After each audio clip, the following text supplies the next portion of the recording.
Tu és tudo que eu mais quero. O meu fôlego tu és. Em teus braços é o meu lugar. Estou aqui. Estou aqui. Pai, eu amo sua presença. Teu sorriso é vida em mim. Eu seguro em suas mãos.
Meus queridos, minhas queridas, meus irmãos, minhas irmãs, que você seja abençoado neste domingo. Estamos ainda no processo para chegar à resolução desta pandemia que é de caráter mundial, que atinge a todos, e você hoje pode também estar com um problema pessoal. E o nosso objetivo sempre é o todo e o pessoal. A palavra sempre é nesse sentido. A gente pode não ser feliz, eu não posso ser feliz em alguns momentos, mas eu tenho recebido um retorno muito bom de pessoas que estão sendo alcançadas por essas reflexões, por as músicas, por esse trabalho. E eu fico feliz. E mais uma vez eu quero pensar com vocês. Diante desta realidade, a igreja, ela tem um papel muito importante de animar, renovar. Ok. O meu grande problema, às vezes, quando eu falo e algumas pessoas não entendem, ou eu não sei me fazer entender, é que algumas pessoas querem buscar em algumas igrejas, porque escolhem as igrejas, para sair de lá animada, renovada, mas não no caráter espiritual. Querem sair emocionalmente, saem do culto. Nossa, que culto abençoado, que igreja boa, que pastor bom, que ministério de louvor bom, que tudo é bom. Mas cuidado, dentro desse contexto tem um caráter espiritual. E eu tenho visto algumas pessoas muito animadas no domingo à noite, quando saem de um encontro religioso em determinadas situações, porque são escolhidas a dedo, e na segunda-feira, aquela pessoa que estava lá no alto, ela está lá embaixo. Ou seja, como pode? Por quê? Porque saiu apenas animado. Igreja tem sim esta participação. Um culto para cima, um culto animado, o social funcionando, lógico que tem isso. Não vou jogar contra isso, pelo amor de Deus. Mas igreja não é circo. Igreja não é feita só para a gente rir. E eu quero pensar neste domingo com vocês. Deus é a minha motivação. Se a sua motivação é o louvor, se o louvor não for bom, você não sai motivado. Se a sua motivação é um líder religioso, e esse líder religioso não foi feliz, hoje ele não estava bom.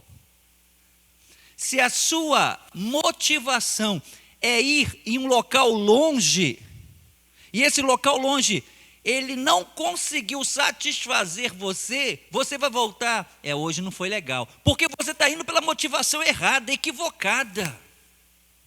Esse contexto que eu estou fazendo a introdução, ele precisa te ajudar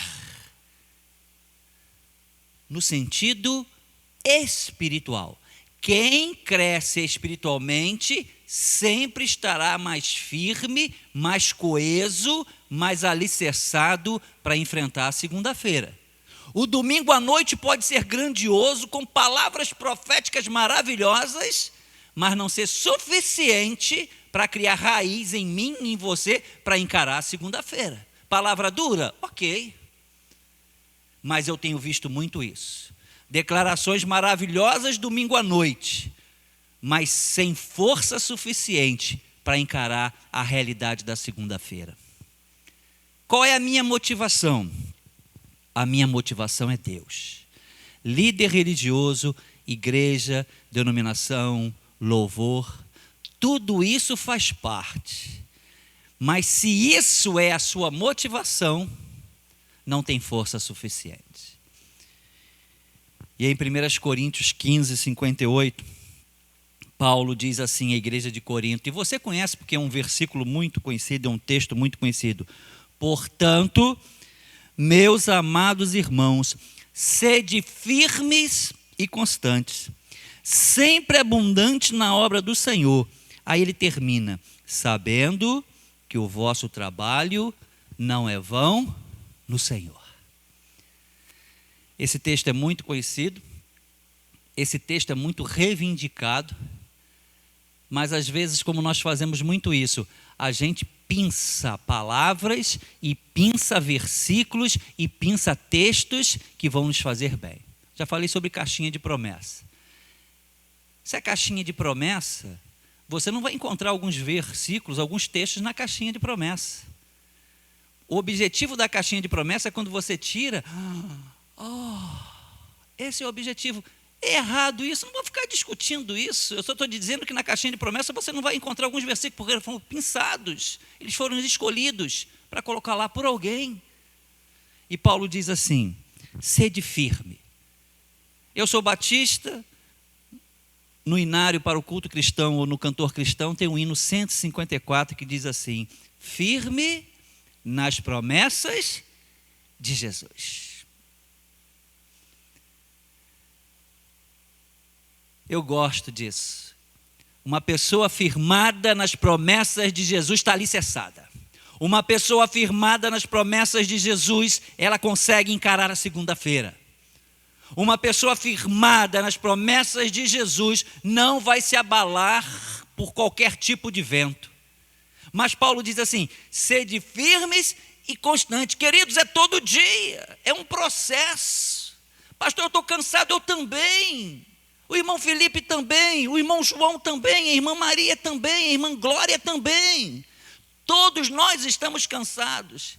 E a Bíblia não esconde isso, por isso que a Bíblia falou, e Paulo disse à igreja de Corinto: gente, é firme e constante, é firme nas promessas de Jesus e é todo dia. Pastor, é todo dia, receba essa palavra, porque você vai acordar sabendo, eu preciso ser forte também hoje. Queridos, receba uma palavra profética, ok. Mas receba uma palavra bíblica. Sede firmes e constantes. Aí vem uma palavra que a gente não gosta, que quase ninguém tira desse texto. Ele diz assim no final: sabendo que o vosso trabalho. Queremos muito de Deus fazendo muito pouco. Vou repetir. Queremos muito de Deus, fazendo muito pouco para Deus. Pastor, estou cansado de igreja. Olha o que te fez cansar, igreja. Pastor, igreja não me faz mais bem. Olha o porquê que igreja não lhe faz bem. Faça uma avaliação verdadeira. Faça uma análise transparente. Porque Paulo diz assim: sede firmes e constantes, e o vosso trabalho, aí ele termina, não é vão no Senhor. Se você está esperando retorno de igreja, retorno de líder religioso, retorno material, retorno financeiro, o vosso trabalho pode ser vão, pode ser. Mas se você trabalha e o seu objetivo, a sua motivação é Deus, louvado seja o nome do Senhor, o vosso trabalho nunca vai ser em vão. Receba essa palavra agora em nome de Jesus. Você que está sentado, você que está deitado, você que está andando, você está ouvindo a minha voz, eu quero que você leia o versículo e diga para você: eu vou ser firme e constante, sabendo que o meu trabalho não é vão no Senhor. Deus está te vendo. Agora, se você cansou, talvez você esteja trabalhando para a pessoa errada. Se você cansou, talvez você esteja fazendo o trabalho errado. Se você se cansou, talvez o seu objetivo esteja equivocado. Reveja isso. Porque a Bíblia lhe garante, e eu posso lhe garantir neste domingo, se o vosso trabalho é para o Senhor, levanta. E para a gente encerrar essa reflexão, outro texto muito conhecido, Romanos capítulo 8. Eu vou voltar aqui na minha Bíblia, você pode procurar a sua no seu celular ou no equipamento que você tiver aí. Romanos 8, 31. Outro versículo extremamente conhecido, que reivindicamos, que nos sentimos bem, Mas eu gosto de ir um pouco mais do que só essa emoção de momento. Ela faz parte e eu não jogo contra isso, pelo amor de Deus. Mas algumas pessoas, quando leem esse versículo, ficam esperando a reação emocional do momento. E eu não gosto de tirar essa reação emocional, mas eu quero um pouco ir mais além. Quando a sua motivação é Deus, ela vai além dessa recepção auditiva. Quando você recebe a palavra de Romanos 8,31, que diremos, pois, a estas coisas, se Deus é por nós, quem será contra nós? É hora da igreja glorificar, sim. Ai, foi tremendo quando a igreja glorificou, sim, mas saia deste momento emocional, da recepção auditiva. E aí eu vou mais uma vez para a interpretação que às vezes algumas pessoas não gostam. Que diremos, pois, a estas coisas? Qual é a pergunta que você faz para o texto? Que coisas? Gente, isso é tão fácil na minha concepção. Que diremos, pois, a estas coisas? Passa despercebido. Aí a gente vai para lá. Se Deus é por nós, e todo mundo quer, será contra. Lindo, mas volta para a parte inicial do versículo. Quando diz, a estas coisas. Querido, o crente, ele tem que ler o texto e falar assim, que coisas? Eu preciso descobrir de que Paulo está falando. E ele diz que coisas. E para você fazer a exegese do texto, você tem que ir à frente, você tem que voltar. Porque Paulo diz, estas coisas. Mas ele não disse que coisas. Já disse, ele escreveu para trás. Versículo de número 18. Do mesmo capítulo.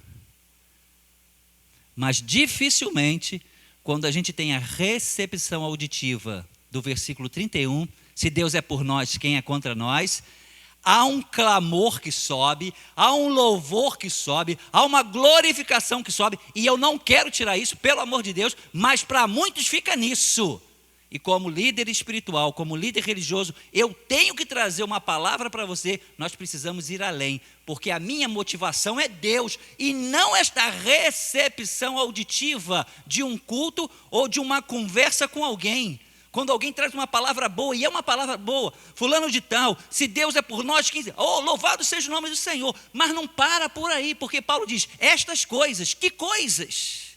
Versículo 18, Romanos 8, 18. Aí Paulo diz assim, porque para mim, tenho por certo, que as aflições deste tempo presente não são para comparar com a glória que em nós há de ser revelada. Louvado seja o nome do Senhor. Crentes maduros, pessoas maduras, que têm a motivação em Deus, leem o versículo 31, mas estão preparados para encarar o versículo 18. Tenho por certo que as aflições deste mundo, pandemia, problemas pessoais, fazem parte do versículo 18, que vão culminar no versículo 31. Queremos o versículo 31, mas não queremos o versículo 18. Palavra dura? Eu não entendo assim, eu entendo como uma palavra explicativa. Ah, o pastor é batista, o pastor não. Eu não vou por esse lado. Eu estou te dizendo que para chegar no versículo 31, tu tem que passar pelo versículo 18. Não adianta pular. Se pular, vai apenas para a recepção emocional auditiva daquele momento. Quem passa pelo versículo 18, chega no versículo 31 forte, porque a motivação é Deus. Aí temos o versículo de número 22, do mesmo capítulo, eu nem virei a página da Bíblia, Romanos 8, 22, porque sabemos que toda a criação geme e está juntamente com dores de parto até agora. Gente, esse texto é do primeiro século. Paulo diz assim, nós vamos sentir dor. Nós vamos sentir dor. Aí você vai para um momento, ai, que culto que eu saí de lá animado, só com palavras que te fizeram sair animados. Aí vem um pastor e diz para você, porque sabemos que toda a criação geme. Cuidado para não ser enganado, ou cuidado para você não se auto-enganar com domingo à noite.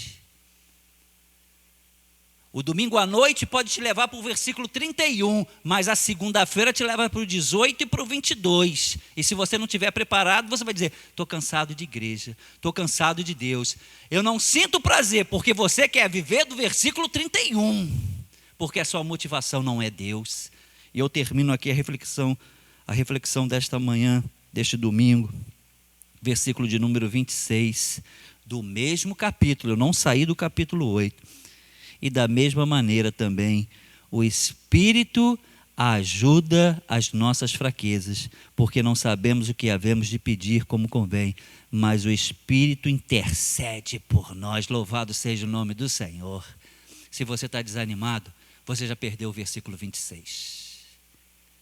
Você só quer ouvir o versículo 31, se Deus é por nós, quem é contra nós? E Deus está te falando hoje, você perdeu o versículo 26. Coloque isso no seu coração. Se você tem o 18, se você tem o 22, e olha que eu só estou citando esses 3, se você tem o 26, quando você chega no 31, você glorifica, você canta, você louva, você sai renovado. Mas você está preparado para segunda-feira. Agora, se você só quer ouvir o versículo 31, uma palavra profética, se Deus é por nós, quem vai ser contra nós? Estas coisas. Está claro no texto. Que diremos, pois, a estas coisas. Paulo está dizendo, você quer encarar essas coisas? E eu só trouxe 3 versículos. E Paulo diz, Deus é por nós, quem será contra nós? Estas coisas. Mas quando Deus é minha motivação, eu não fico desanimado com a igreja, eu não fico desanimado com o reino de Deus, eu não fico desanimado com Deus, porque Deus é a minha motivação. Agora, se a sua motivação são pessoas, são coisas, quando essas pessoas ou quando essas coisas não funcionam como você gostaria, lógico, o desânimo vem. Mas quem vive 18, 22, 26, quando chega no 31, é o clímax. É o objetivo final. Porque são pessoas preparadas para encarar a segunda-feira. E você está entendendo a analogia que eu estou fazendo com a segunda-feira? Segunda-feira não é só a segunda-feira de manhã. São as coisas que fogem do contexto religioso do domingo à noite. Quando você sai em êxtase. Cuidado para não sair só em êxtase, porque o versículo 31 cria isso em nós, mas o versículo 31 nos remete ao versículo 18, ao versículo 22 e ao versículo 26, mas que muitas vezes a gente não quer ir. Que Deus te abençoe. Em momento nenhum eu quero marretar você, em momento nenhum eu quero destruir você. Eu entendo que essa palavra que eu estou dando hoje é de Deus para a sua vida, para você, quando ler Romanos 8,31, você declarar a vitória, porque Deus é por nós. Não estou, em momento nenhum eu disse isso, contrário a isso. Deus é por nós, mas Paulo diz estas coisas. E como líder religioso, como pastor, eu tenho que ensinar você a voltar no 18, no 22 e no 26, porque quem quer chegar no 31 tem que passar pelo 18, tem que passar pelo 22 e tem que passar pelo 26. Que você seja abençoado agora, em nome de Jesus. Deus, que a minha motivação seja Deus. Deus, que as igrejas, os líderes religiosos tenham esta preocupação de passar para os seus ouvintes uma palavra maravilhosa, Romanos 8,31. Mas Deus, que nós líderes possamos ensinar as pessoas que elas precisam ler a Bíblia e entender o todo e não tomar posse só daquilo que elas querem. Deus, que os líderes religiosos acordem para isso. Você, neste domingo, você está recebendo uma palavra abençoadora, eu não tenho dúvida disso. Mas para glorificar o versículo 31, há uma necessidade, Paulo deixou isso exposto no texto, estas coisas. Que diremos, pois, a estas coisas? Estas coisas são os versículos anteriores. Então, o que eu vou dizer para essas coisas? Se Deus é por nós, quem será contra nós? Porque quem alcança o versículo 31 vai encarar o versículo 18, o versículo 22, o versículo 26 e tantos quantos mais chegarem, porque Deus é por nós. Declare isso na sua vida agora, em o nome de Jesus. Deus é por mim, a minha motivação é Deus, por isso nada vai me deter. Você foi abençoado agora, em o nome de Jesus. Amém e amém.